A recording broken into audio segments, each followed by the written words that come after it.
दोस्तों, आज की कहानी में हम देखेंगे कि एक अनजान वायरस फैलने की वजह से धरती पर मौजूद सभी इंसान मारे जाते हैं, लेकिन कहीं से एक आदमी अभी भी जिंदा बचा है जो पिछले 2 सालों से किसी और जिंदा इंसान को ढूंढने के लिए इधर उधर भटक रहा है। लेकिन फिर एक दिन उसे एक औरत मिलती है जो उसे बताती है कि पृथ्वी पर सिर्फ हम दोनों ही जिंदा बचे हैं और अब हम दोनों को ही मिलकर बच्चे पैदा करने हैं और धरती पर जनसंख्या को आगे बढ़ाना है। तो कहानी शुरू होती है और हमें बताया जाता है कि एक अनजान वायरस की वजह से धरती पर मौजूद सभी इंसान मारे गए, लेकिन एक आदमी अभी भी जिंदा बचा है जिसका नाम फिलिप है। अब बेचारा फिलिप अकेला ही काफी सालों से इधर उधर भटक रहा है ताकि उसे कोई जिंदा इंसान मिल जाए, लेकिन उसे कोई नहीं मिलता, जिससे वह बहुत परेशान हो जाता है और वापस अपने होम टाउन आ जाता है। जिस बीच उसे एक साइन बोर्ड दिखता है तो वह उस पर लिख देता है कि एक इंसान अभी भी जिंदा है। आगे वो अपने घर पहुंचता है और सोचता है कि मैं इस घटिया घर में क्यों रहूं, जबकि मेरे टाउन में बहुत बड़े बड़े रईसों के घर हैं। जिसके बाद वो टाउन के सबसे अमीर आदमी के घर पर रहने के लिए चला जाता है, जिसमें वो बड़े बड़े म्यूजियम से चुराई हुई पेंटिंग्स को टांग देता है जिन सबकी कीमत अरबों डॉलर्स में थी। लेकिन जब फिलिप का इससे भी मन नहीं भरा तो वो वहाँ पर इजिप्ट की मम्मी का ताबूत उठा लाया और एक डायनासोर का सर भी उठा लाया जिसको वो अपनी डाइनिंग टेबल पर सजाता है। फिर रात को सोने से पहले वो ऊपर वाले से बार बार हस्त मैथुन करने के लिए माफी मांगता है जो वो पिछले 2 सालों से कर रहा था। फिर अगली सुबह वो टॉयलेट जाता है लेकिन उसमें पानी नहीं आ रहा था, तो वह अपना पिछवाड़ा धोने के लिए बहुत सारी बिस्लेरी की बोतल उठा लाता है। फिर पेट खाली करने के बाद उसे भूख लगी थी तो वह एक सुपरमार्केट में जाता है जिसके दरवाजे को खोलने की बजाय वो उसे बंदूक से उड़ा देता है। फिर अंदर आकर वो अपने लिए बहुत सारा खाना लेता है, लेकिन तभी उसकी नजर वहाँ रखी गंदी मैगजीन्स पर जाती है जिसको वह ठूस ठूस कर अपनी ट्रॉली में डालता है और वहाँ से निकल लेता है। रात को वह $10,000 की वाइन खोलता है और ऊपर वाले को शुक्रिया करता है, जिसके बाद वो 2 बार हाथ गाड़ी चलाता है और चुपचाप सोने चला जाता है। फिर अगले दिन फिलिप अपना टाइम पास करने के लिए घर के महंगे महंगे सामानों को बर्बाद कर देता है, लेकिन जब इससे भी उसका मन नहीं भरता तो वह एक महंगी मस्टैंग को एक सस्ती कार से भिड़ाकर विस्फोट कर देता है,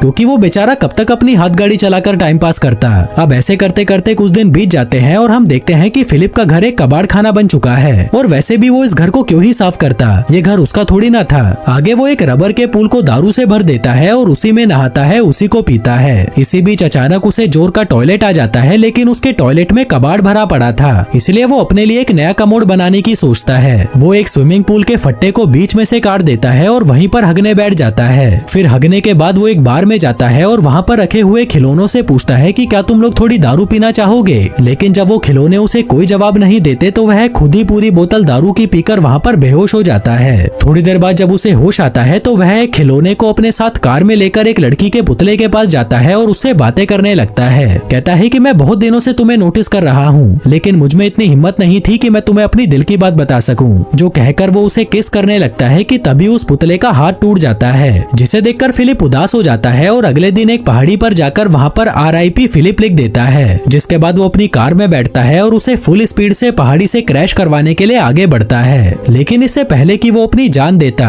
उसे वहाँ कुछ अजीब सी चीज दिखाई देती है। वो जल्दी से अपनी कार रोकता है और देखता है कि पहाड़ के पीछे से धुआं निकल रहा है, जिसका मतलब था कि कोई इंसान अभी भी जिंदा बचा है, इसलिए वो जल्दी से उस धुएं की तरफ आगे बढ़ता है। फिर उस जगह पर पहुंचकर उसे एक कैंप लगा हुआ दिखाई देता है, जिसके साथ ही वहाँ पर एक लड़की की ब्रा भी टंगी हुई थी, जिसे देखकर वह खुश हो जाता है और उस ब्रा को सूंघने लगता है, जिसके बाद वो वहीं पर बेहोश हो जाता है। थोड़ी देर बाद जब उसे होश आता है तो वह खुद को एक खूबसूरत लड़की की गोद में लेटा हुआ पाता है, जो उसे कहती है कि मुझे तो यकीन ही नहीं हो रहा कि तुमने मुझे ढूंढ लिया, जो कहकर वो उसे किस करने लगती है। पर तभी फिर से उसकी आंख खुलती है और वह देखता है कि एक लड़की उसे CPR दे रही थी और वो दिखने में बिल्कुल भी खूबसूरत नहीं थी, इसलिए वह उससे डरकर दूर हट जाता है। वो उससे पूछता है कि वो खूबसूरत लड़की कहाँ गई, जिस पर वो लड़की, जिसका नाम कैरल होता है, कहती है कि तुम बेहोश हो गए थे और तुमने अपने कच्छे में सुसु भी कर दिया था, इसलिए मैं तुम्हें CPR दे रही थी। फिलिप कहता है कि मैंने सुसु नहीं किया, ये पहले से ही गीला था, जो कहते हुए वो उसकी तरफ बढ़ने लगता है, जिससे घबराकर कैरल अपनी बंदूक निकाल लेती है। कहती है कि पहले तो मेरी ब्रा नीचे रखो और ये बताओ कि क्या तुम एक अच्छे इंसान हो। वो कहता है कि हाँ मैं अच्छा हूँ, तुम मुझ पर भरोसा कर सकती हो। वो पूछती है कि तुमने ही उस साइन बोर्ड पर अपने बारे में लिखा था। फिलिप कहता है कि हाँ वो मैंने ही लिखा था। दरअसल अकेले रह रहकर मैं परेशान हो चुका था और अपनी जान देने ही जा रहा था कि तभी मुझे तुम दिखाई दी। जो सुनकर कैरल को उस पर तरस आ जाता है और वह उससे दोस्ती कर लेती है। आगे वो दोनों साथ में बैठकर कॉफी पीने लगते हैं, जहाँ पर हम फिलिप को देखते हैं जो बिल्कुल भी खुश नहीं था, क्योंकि वो अपने लिए हमेशा से एक खूबसूरत लड़की चाहता था, लेकिन उसे क्या मिला, ये जंग लगा कबाड़। जिसके बाद वो कैरल को अपना घर दिखाने ले जाता है, लेकिन तभी रास्ते में कैरल उसे एक स्टॉप साइन पर रुकने के लिए कहती है। जिसके बाद वो दोनों दाएं बाएं देखकर चेक करते हैं कि कहीं कोई सड़क क्रॉस तो नहीं नहीं कर रहा। आगे घर आकर फिलिप कैरल को अपना टॉयलेट वाला पूल दिखाता है, फिर कचरे वाला पूल दिखाता है और फिर दारू वाला पूल दिखाता है। फिर अंदर आकर कैरल को वहाँ बहुत सारे मैगजीन के ढेर पड़े हुए दिखते हैं, तो वह उसे पूछती है कि ये सब क्या है। फिलिप कहता है कि ये मेरी हाथ गाड़ी चलाने के लिए गंदी मैगजीन्स हैं। जो सुनकर कैरल हंसने लगती है और कहती है कि मैं तुम्हें जज तो नहीं करना चाहती, पर तुम मुझे बहुत बड़े ठरकी लगते हो। जो सुनकर फिलिप को बहुत बुरा लगता है और वो उसे वहीं पर छोड़ आता है जहाँ से वो उसे उठाकर लाया था। फिर अगली सुबह जब उसकी नींद खुलती है तो वह देखता है कि कैरल फिर से वहाँ पर आ गई है और उसके घर का कचरा साफ कर रही है। फिलिप कहता है कि आगे से जब तुम मेरे घर का कचरा साफ करने आओ तो मुझे बता कर आना। जो सुनकर कैरल को गुस्सा आ जाता है और वह फिर से वहाँ पर उस कचरे को फैला देती है। फिलिप उसे रोकने की कोशिश करता है तो वह कहती है कि हमें इसे साफ करने के लिए क्लीनर चाहिए, जिसको लेने के लिए वो दोनों सुपरमार्केट पहुँच जाते हैं। तभी फिलिप अपनी कार को हैंडीकैप लोगों की पार्किंग में खड़ी कर देता है, तो कैरल उसे कहती है कि ये जगह हैंडीकैप लोगों की है, तुम अपनी कार कहीं और खड़ी करो। जो सुनकर फिलिप को गुस्सा आ जाता है और वो कहता है कि कहीं तुम पागल वागल तो नहीं हो, इस दुनिया में हम दोनों के अलावा कोई और है ही नहीं, तो यहाँ पर हैंडीकैप इंसान कहाँ से आएगा। कैरल कहती है कि जो भी हो, पर तुम अपनी कार को कहीं और पार्क करो। अब फिलिप का दिमाग घूम चुका था, तो वह अपनी कार को सीधा सुपरमार्केट के अंदर घुसा देता है। फिर रात को वह अपने खिलौने दोस्तों से बात करने बार में जाता है और उन्हें बताता है कि अब मैं इस दुनिया का आखिरी इंसान नहीं रहा। मुझे लगा था कि मुझे एक खूबसूरत लड़की मिलेगी जिसके साथ मैं रोज मजे करूंगा, लेकिन मुझे क्या मिला, ये सड़ा हुआ करेला कैरल। फिर अगली सुबह जब वो बियर से कुल्ले कर रहा था, तभी वह देखता है कि कैरल अपना सामान पैक करके वहीं पर रहने आ रही है। जो देखकर वह दौड़ता हुआ उसके पास आता है और कहता है कि तुम्हें पता है ना ये दुनिया कितनी बड़ी है, तो तुम्हें रहने के लिए मेरे घर का बगल वाला घर ही मिला था। कैरल कहती है कि तुम्हें इससे क्या प्रॉब्लम है, क्या तुम्हें डर लग रहा है कि मैं तुम्हें गंदी गंदी हरकतें करते देख लूंगी। तभी फिलिप उसके सामने अपना कच्छा उतार देता है और कहता है कि ले देख ले, अब और क्या ही बचा है देखने के लिए। कैरल कहती है कि देख यार, हम दोनों को किसी मकसद के लिए चुना गया है और वो मकसद है धरती की जनसंख्या को आगे बढ़ाना। फिलिप कहता है कि देखो मैं तुम्हारी इंसल्ट तो नहीं कर रहा, लेकिन मैं तुम्हारे साथ सुहागरात मनाने में बिल्कुल भी इंटरेस्टेड नहीं हूँ, चाहे तुम इस धरती की आखिरी औरत ही क्यों ना बची हो। जो कहकर वो वहाँ से चला जाता है और अपनी टट्टी वाले पुल पर बैठकर हगने लगता है। पर तभी कैरल वहाँ पर आती है और कहती है कि क्या तुम अंदर जाकर नहीं हग सकते। वो कहता है कि नहीं, क्योंकि अंदर पानी नहीं है। कैरल कहती है कि देखो यार, हमें इंसानों की तरह जीना होगा, तभी हम आगे जाकर अपने बच्चों को एक बेहतर जिंदगी दे पाएंगे। वो कहता है कि पागल की बच्ची, तुझे समझ नहीं आता कि मैं तेरे साथ बच्चे पैदा नहीं करना चाहता। वो कहती है कि ठीक है, लेकिन मुझे खाने के लिए फ्रेश फ्रूट्स और वेजिटेबल्स चाहिए, क्या तुम्हें नहीं चाहिए वो। फिलिप कहता है कि मुझे इससे कोई फर्क नहीं पड़ता। तभी कैरल अपनी पॉकेट में से एक टमाटर निकालती है और उसे चिढ़ाते हुए खाने लगती है। वहीं उसको टमाटर खाता देख फिलिप भी 2 साल पुराने डिब्बे में पैक टमाटर खाने लगता है, लेकिन उसे वो खाने में मजे नहीं आ रहे थे, तो वह रात में चुपके से कैरल के गार्डन में घुस जाता है और उसके सारे टमाटर खा जाता है। फिर अगली सुबह कैरल उसके घर पर आती है और पूछती है कि क्या तुम्हें टमाटर खाकर मजे आए, जिस पर वो उसके मुंह पर मुंह कर जाता है और कहता है कि मुझे नहीं पता तुम क्या बोल रही हो, जिस पर कैरल उसे आतंकवादी बोलकर लंगड़ाती हुई वहाँ से जाने लगती है। फिलिप उससे पूछता है कि तुम्हारे पैर को क्या हुआ। वो कहती है कि जमीन से पानी निकालते वक्त मुझे चोट लग गई। अब उसकी ये हालत देखकर फिलिप को उस पर तरस आ जाता है, इसलिए वो उसकी पानी का जुगाड़ करने में मदद करता है, जिसमें वो एक वॉल्व से पानी के पाइप को जोड़कर पानी को कैरल के घर तक ले आता है, जिसे देखकर वह बहुत खुश होती है और उसे रात को डिनर के लिए इनवाइट करती है। फिर रात में डिनर के दौरान कैरल फिलिप को बताती है कि तुम्हारे औजार को देखकर मुझे पूरा यकीन हो चुका है कि ऊपर वाले ने हमें धरती पर जनसंख्या को आगे बढ़ाने के लिए मिलवाया है। फिलिप कहता है कि ठीक है, अगर तुम इतना ही जोर दे रही हो तो आज रात को हम कर ही लेते हैं। कैरल कहती है कि नहीं, मैं तुम्हारे साथ तब तक सुहागरात नहीं मनाऊंगी जब तक तुम मुझसे शादी नहीं कर लेते। जो सुनकर वह हंसने लगता है और कहता है कि तुम मजाक अच्छा कर लेती हो। वो कहती है कि नहीं, मैं मजाक नहीं कर रही, क्या तुम ये चाहते हो कि इस धरती पर पैदा होने वाला पहला बच्चा नाजायज हो। फिलिप कहता है कि तुम ये शादी क्यों करना चाहती हो, जबकि इस चीज का कोई मतलब नहीं है। वो कहती है लेकिन मेरे लिए मतलब है, अगर दुनिया खत्म हो गई है तो इसका मतलब ये नहीं कि हम अपने रीति रिवाज भूल जाएं। अब फिलिप को किसी भी हाल में उसके साथ इंटीमेट होना ही था, इसलिए वो उसके साथ शादी करने के लिए मान जाता है। कैरल कहती है कि पहले तो मुझे अच्छे से कहो अपने घुटनों पर बैठकर, जिस पर फिलिप अपने घुटनों पर बैठकर उसे प्रपोज करता है और कैरल उसे हाँ बोल देती है। लेकिन उसकी हाँ सुनकर फिलिप को बिल्कुल भी खुशी नहीं होती, तो वह डिनर को आधे में ही छोड़कर वहाँ से घर चला जाता है, जिसके पीछे पीछे कैरल उसके लिए खाना लेकर आती है। कहती है कि तुम्हें पता है अमेरिका का राष्ट्रपति मर चुका है, इसलिए अब हम दोनों में से ही किसी को राष्ट्रपति बनकर देश की कमान अपने हाथों में लेनी होगी। वहीं फिलिप जो उससे बहुत ज्यादा परेशान हो चुका था कहता है कि तुम ही बन जाओ राष्ट्रपति।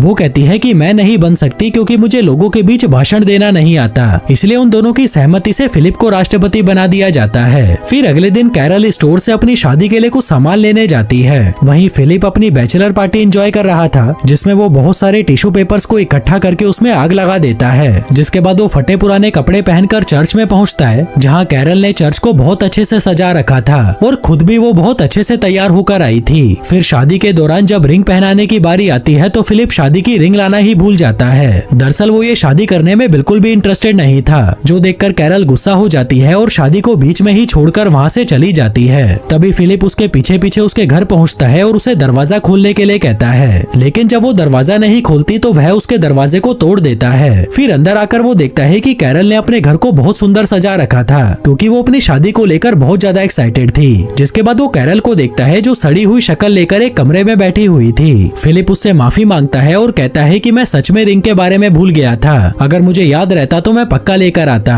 वहीं कैरल भी उसे माफ कर देती है। जिसके बाद वो दोनों अंगूठी लेने के लिए एक ज्वेलरी शॉप में जाते हैं, जहाँ से वो बहुत सारी अंगूठियाँ उठा लेते हैं, जिनको एक एक करके फिलिप कैरल की उंगलियों में पहना देता है और उससे शादी कर लेता है। फिर रात को जब सुहागरात मनाने की बारी आती है तो कैरल उसके साथ इंटीमेट होने की बजाय रात भर उससे बातें करती रहती है। फिर अगले दिन से कैरल भी फिलिप के साथ वो सभी चीजें करती है जिसको करने में फिलिप को बहुत मजे आते थे। जिसके बाद वो कैरल को अपनी एक्स गर्लफ्रेंड से भी मिलवाता है, जिसको देखकर कैरल को उससे जलन होने लगती है तो वह उसे उठाकर बाहर फेंक देती है। फिर खूब मौज मस्ती करके जब वो दोनों घर की ओर जा रहे थे तभी चौराहे पर उनकी कार एक लिमोजिन से टकरा जाती है। फिलिप जल्दी से उतरकर उस लिमोजिन को देखने जाता है कि कहीं उसमें कोई इंसान तो नहीं है, और तभी उसमें से मेलिसा नाम की एक खूबसूरत लड़की नीचे उतरती है, जिसे देखकर फिलिप के तो होश ही उड़ जाते हैं। वहीं कैरल भी मेलिसा को देखकर बहुत खुश होती है और फिर वो तीनों उसकी कार से फिलिप के घर पर जाने लगते हैं, जहाँ रास्ते में फिलिप मेलिसा को घूरे जा रहा था और उसको पटाने के लिए उसकी छोटी छोटी बातों पर खिलखिलाकर हंस रहा था। मेलिसा बताती है कि मैं वो टाउन के बाहर लगे साइन बोर्ड को पढ़ के यहाँ पर आई थी और पिछले 2 हफ्तों से यहाँ पर कुत्ते की तरह भटक रही थी, लेकिन मुझे यहाँ पर कोई नहीं मिला।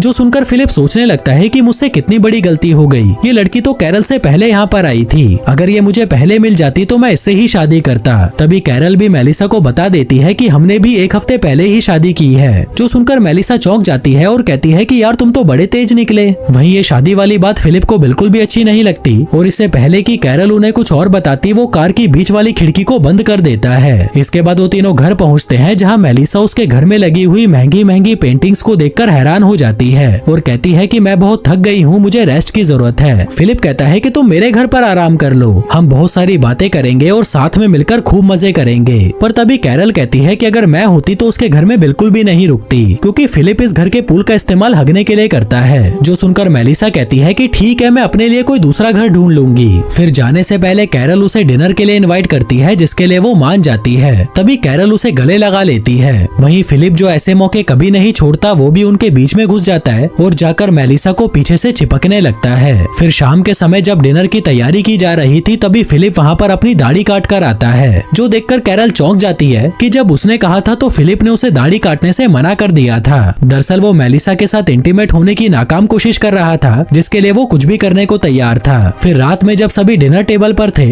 तभी फिलिप मेलिसा को घूरे जा रहा था और अपने आप को कोसे जा रहा था कि उसने इतनी जल्दी शादी क्यों कर ली। जिसके बाद वो मेलिसा की हर बात में हाँ मिलाने लगता है, जैसे कि जो मूवी मेलिसा की फेवरेट थी वो फिलिप की भी फेवरेट थी, जो खाना मेलिसा का फेवरेट था वो उसका भी फेवरेट था, जो कार उसकी फेवरेट थी वो उसकी भी फेवरेट थी। दरअसल वो ये इसलिए कर रहा था ताकि मेलिसा को लगे कि इन दोनों के बीच में कोई कनेक्शन है। फिर डिनर खत्म होने के बाद कैरल फिलिप को अपने साथ मस्ती करने के लिए बुलाती है, लेकिन फिलिप का बिल्कुल भी मन नहीं था तो वह उसे मना कर देता है और कहता है कि मेरे पेट में दर्द है। कैरल पूछती है कि तुम मुझे एक बात बताओ, कहीं तुम मेलिसा से आकर्षित तो नहीं हो? वो कहता है कि नहीं, ऐसा कुछ नहीं है, जो कहकर वो सोने चला जाता है। तभी आधी रात में मेलिसा उससे अपनी बजवाने आती है, जिसे देखकर फिलिप कुत्ते की तरह उसके पीछे जाने लगता है। पर तभी उसे वहाँ कमोड पर बैठी हुई कैरल दिखाई देती है, जिसे देखकर वह बुरी तरह डर जाता है। फिर अगली सुबह मेलिसा फिलिप से मिलने आती है, जहाँ वो देखती है कि फिलिप एक्सरसाइज कर रहा था। दरअसल वो मेलिसा को अपनी बॉडी दिखाकर पटाना चाहता था। मेलिसा उसे बाहर बुलाती है और पूछती है कि ये सब क्या है। फिलिप कहता है कि ये मेरी तरफ से तुम्हारे लिए एक तोहफा है, क्योंकि मैंने तुम्हारी लिमोजिन जो तोड़ दी थी। वो कहती है कि तुम्हें ये सब करने की कोई जरूरत नहीं है। इसी बीच कैरल फिलिप को आवाज लगाकर अपने पास बुलाती है और पूछती है कि क्या तुमने मेलिसा को एक नई कार गिफ्ट की है? वो कहता है कि हाँ, क्योंकि मैंने उसकी लिमोजिन तोड़ जो दी थी।